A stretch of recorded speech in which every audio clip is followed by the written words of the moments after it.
गांधारी के गर्भ से निकला मांसपिंड से धृतराष्ट्र के 100 पुत्रों का जन्म कैसे हुआ।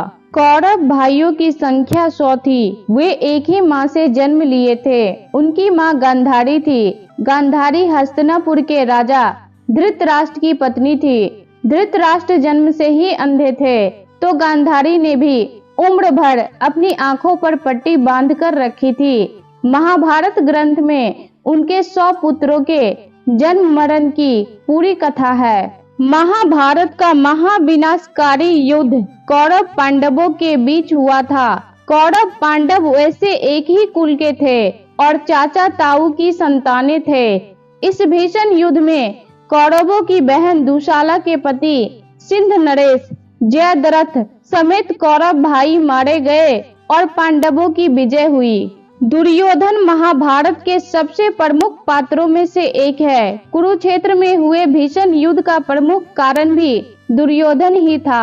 दुर्योधन और उसके भाइयों के जन्म की कथा भी बहुत विचित्र है।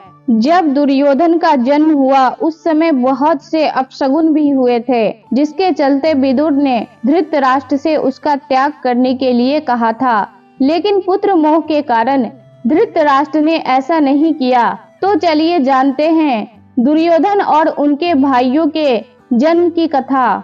धृतराष्ट्र की पत्नी गांधारी को महर्षि वेदव्यास ने 100 पुत्रों की माता होने का वरदान दिया था। समय आने पर गांधारी को गर्भ ठहरा, लेकिन गांधारी 9 महीने के बजाय 2 सालों तक गर्भवती रही।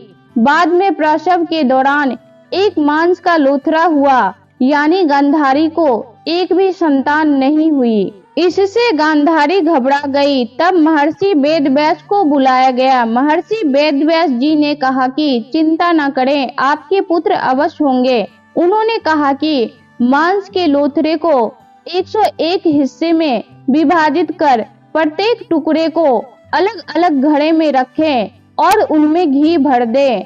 गांधारी ने ऐसा ही किया। तब जाकर उन 101 घड़े में शिशुओं का विकास हुआ। सबसे पहले दुर्योधन का जन्म हुआ, उसके बाद दुशासन जन्मा।